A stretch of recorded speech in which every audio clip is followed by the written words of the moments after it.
ముఖ్యమంత్రి గారు గదెందుకు బంద్ చేసినావు, ఇంకా పోరగాళ్ళను నోరెందుకు కొట్టినావు నాకు అర్థం కాదు. ఓవర్సీస్ స్కాలర్షిప్ బంద్ పెడతావు, బ్రాహ్మణ పరిషత్ నిధులు బంద్ పెడతావు, చేనేత కార్మికులకు బంద్ పెడతావు, చివరికి బ్రేక్ఫాస్ట్ కూడా బంద్ పెడతావు. మరి ఏం నడుపుతున్నారు మీరు నాకు అర్థం కాదు. ఎవరికి ఇస్తున్నారు డబ్బులు, ఏం చేస్తున్నారు, ఏం జరుగుతూ ఉంది. ఇంకా దీని మీదికెళ్ళి కథ ఏంటంటే రైతు బంధు అడిగితే ఒక మంత్రి ఏమో చెప్పుతోని కొట్టున్నట్టు. చెప్పుతోని కొడతారా? నేను ఇదివరకే చెప్పిన రైతులకు కూడా చెప్పులు ఉంటాయి, బందోబస్తు ఉంటాయి. తిక్క ఉట్టుకొచ్చినాడు వాళ్ళు మరైతే మీ గతి ఏమవుతుందో ఆలోచించుకోండి అని చెప్పిన నేను. సిరిసిల్లలో కార్మికులు చచ్చిపోయే పరిస్థితి ఉందా, ఆత్మహత్యలు మళ్ళీ మొదలయ్యేటట్టునేని అడిగితే ఇంకో కాంగ్రెస్ వాడు అంటాడు ఏం పోయింది వాళ్ళ నిరోధులు అమ్ముకొని బతుకమన్నది, పాపడాలు అమ్ముకొని బతుకమన్నది అంటాడు. నిరోధులు అమ్ముకొని బతకన్నారా కుక్కల కొడుకులారా? మీరు మనుషులా మీరు? లక్షలాదిగా ఉండేటువంటి చేనేత కార్మికుల మనోభావాలు దెబ్బతీస్తారా మీరు? మీరు ఇస్తే ఇచ్చిండ్రు, పీక్తే బీకిండ్రు, ఇవ్వకపోతే శాత కాకపోతే ఇవ్వకుండా. కానీ నిరోధులు అమ్ముకొని బతుకుండ్రి, పాపడాలు అమ్ముకొని బతుకున్నట్టు వాళ్ళు మనుషుల్లా కనబడతలేరా? గర్జిస్తారు బిడ్డ, చేనేత కార్మికులే ఇలా పులులే గర్జిస్తారు, మిమ్మల్ని తరిమి కొడతారు, జాగ్రత్త అని చెప్పి నేను హెచ్చరిస్తా ఉన్నా. ఇవాళ మమ్మల్ని ఎంటిక బీకలేరంటావా? మా కాంగ్రెస్ పార్టీ కార్యకర్తలు అనుకుంటే నీ ముడ్డి మీద డ్రాయర్ కూడా ఉండదు పీకడం మొదలు పెడితే. బిడ్డ నువ్వు అనుకుంటున్నావేమో కాలు ఇరిగిందని, లేకపోతే కట్టె పట్టుకొని నడుస్తున్నా అని, కూతురు జైలుకు పోయిందని, అధికారం కోల్పోయిందని.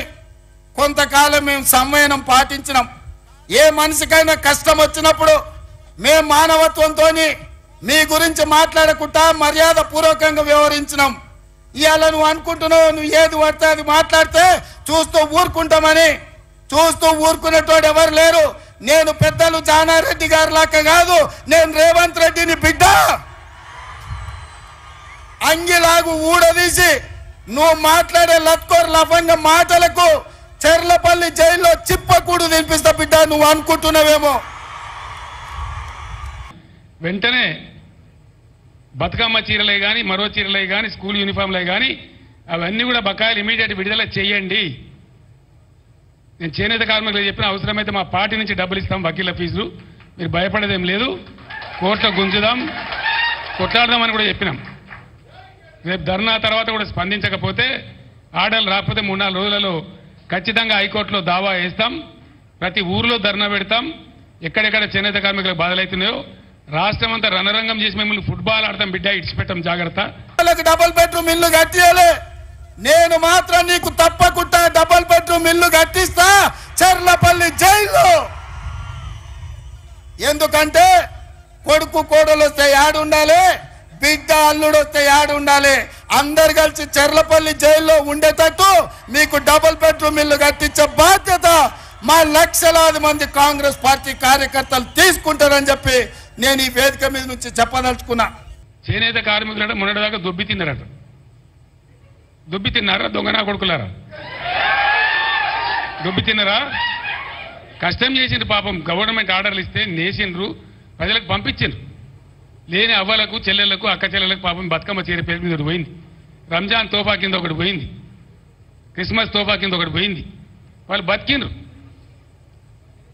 అటు పేద ప్రజలకు అందింది, ఇటు చేనేత కార్మికులు బతికిండ్రు, వాళ్ళకు ఉపాధి మార్గం దొరికింది. ఇవాళ 14 ఏళ్ల కింద 10 ఏళ్ల కింద తెలంగాణలో చేనేత కార్మికుల బతికి ఏముండెనో మళ్ళా చేనేత కార్మికుల బతి ఆ పరిస్థితి తీసుకొని వచ్చింది ఇవాళ గవర్నమెంట్. నేను అందుకే ఇవాళ సవాలు విసురుతున్న చంద్రశేఖర్ రావుకు, డబుల్ బెడ్రూమ్ ఇల్లు కట్టించిన ఊర్లలో నువ్వు ఓట్లాడుగు, ఇందిరమ్మ ఇండ్లు ఉన్న ఊర్లలో మేము ఓట్లు అడుగుతాం, మీకు డిపాజిట్లు వస్తే చూసుకుందామని చెప్పి నేను సవాలు విసురుతున్నా. అందుకే మిత్రులారా, ఇవాళ ఈ రాష్ట్రంలో జరగబోయే ఎన్నికలు నేను ఒక్క మాట ఈ వేదిక మీద నుంచి సూటిగా నరేంద్ర మోడీ, కల్వకుంట్ల చంద్రశేఖరరావుకు విసిరదలుచుకున్నా. నేను, నా మిత్రులు, నా సహచర మంత్రివర్గం 100 రోజుల్లో మా పరిపాలన మీ ముందల పెట్టినాం, మా పాలసీలు మేము అమలు చేసినాం. ఇవాళ నేను అడుగుతున్న మిత్రులారా, 100 రోజుల్లో మేము మంచి పాలన ఇస్తే, సంక్షేమ పథకాలు అమలు చేస్తే, 6 గ్యారంటీలు అమలు చేయడానికి చిత్తశుద్ధితో ప్రయత్నం చేస్తే తెలంగాణ రాష్ట్రంలో మమ్మల్ని 14 సీట్లలో గెలిపించండి. ఒకవేళ మా పాలన సరిగ్గా లేకపోతే మాకు ఓటు ఇవ్వాలనో లేదో మీరు ఆలోచన చేయండి. నాకు ఇంకొక విషయం అర్థమైతే లేదు. నేను మన సూర్యాపేట కూడా అడిగిన, మీరు కొత్త పీకి పడగొట్టింది ఏమీ లేదు, మీతో కాదు. మీ ప్రభుత్వమే లత్కోర్ల ప్రభుత్వం ఉన్నది. అడ్డమైన మాటలు మాట్లాడి మీరు 1.8% ఓట్లు ఎక్కువ వచ్చి మీరు గెలిచినారు మాకంటే.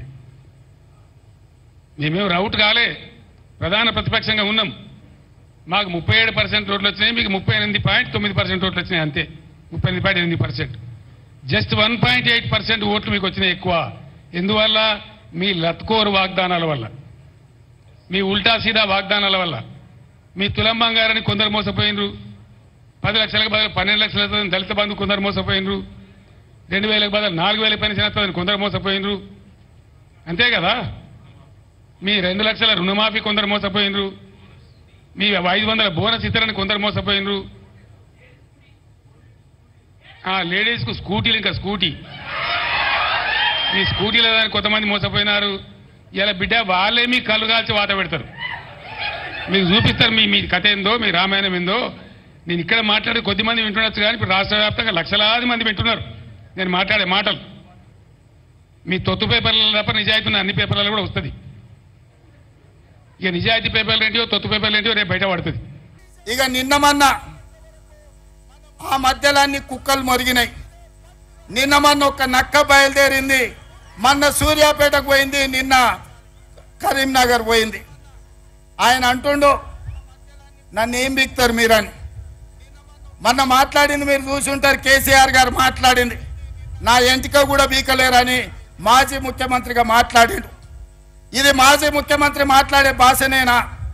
భాష గురించి, భావం గురించి, ప్రజా సమస్యల గురించి మాట్లాడే చంద్రశేఖర్ రావు 10 సంవత్సరాలు ఈ తెలంగాణ రాష్ట్రంని పట్టి పీడించి వేధించి దోసుకొని దోపిడి దొంగలాక అడవి పందుల్లాక తెలంగాణ రాష్ట్రాన్ని సర్వనాశనం చేసి 10 సంవత్సరాలలో 100 సంవత్సరాల విధ్వంసం చేసినావు.